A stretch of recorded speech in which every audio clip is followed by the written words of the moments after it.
News18 Siddhant Mishra speaks exclusively with RT News editor and executive producer Ksenia ahead of the India-Russia summit. Let's listen in. How people in Moscow are viewing this visit of President Putin to India after the gap of 5 years? Well, I think that has been a fruitful gap, despite it has been 5 years since President Putin has come here to India. It was in 2021. Yeah. And then we've seen the outbreak of hostilities in Ukraine, and it was a difficult period. But for the Russia-India relation, it was a push. Yeah. We can see it. There has been expansion in trade from somewhere around 10 billion or $12 billion in bilateral trade. It has jumped to 60, I think now the new figures will show 70 billion in trade.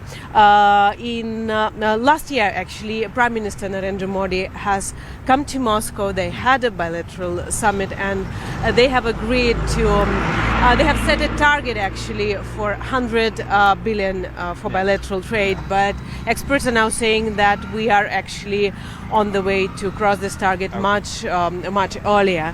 Now, what is important is that both countries realize that there is imbalance in trade, because those figures that we see there are based on India's rising imports of energy.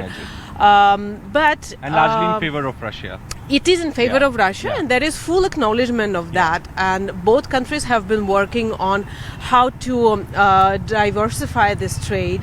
Indian government is pushing exports, and Russian government is trying to ease the imports from India. So there is a lot. Somebody who is in Moscow and who is covering Russia-India, I can see a clear change in the number of delegations coming from India, the number of, various fairs from textiles to machinery and all. We see a lot of Indian delegations push for agriculture exports. You won't believe that in Moscow we wouldn't have, the mangoes or basmati rice from India. Mm-hmm. But now it's changing, and I see it on the, shelves in Moscow. So there is a change. My colleague Siddhant Mishra also spoke to Rory Suchet, Prime News presenter at the Russia Today. Listen in to what he has to say about upcoming Modi-Putin meeting. How people in Moscow are viewing this visit of President Putin to India after the gap of 5 years. This is a tradition in a relationship, annual summits. This would be the 23rd annual summit taking place between the two countries. How people in Moscow are viewing this visit?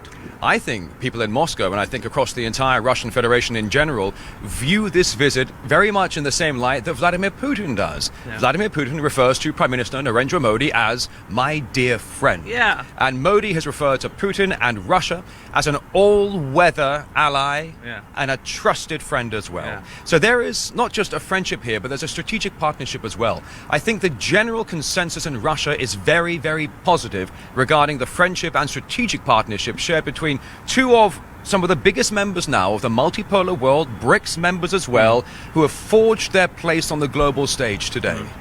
Rory, also would like to understand from you. Let's first talk about the bonhomie between President Putin and Prime Minister Modi. So I did this, I reported this on my channel the other day.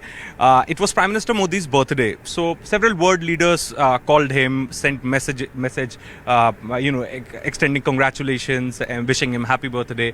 But President Putin wished Prime Minister Modi 4 times in 24 hours. He called, there was a message from Kremlin, then during his meeting with bureaucrats, in the opening remarks, he again wished Prime Minister Modi. Talk to us a little bit about this special bonhomian relationship and the comfort between these two leaders. It's not just the body language, it's not just the embraces and the hugs. There is genuinely a deep level of trust between them. And I think given the way the world is today, because many people say the world is splitting in half, they're saying you've got this side of the world now, you've got this side of the world now, you've got your G7, and then you've got your BRICS, for example. And as I said before, the world is changing so much that those who are on the front lines of the changes are embracing each other more than ever. But it's not just a friendship. I mean, for example, the relationship, not just between Modi and Putin, but between India and Russia, it goes back not just years, but it goes back decades. It goes back to the Soviet Union and beyond.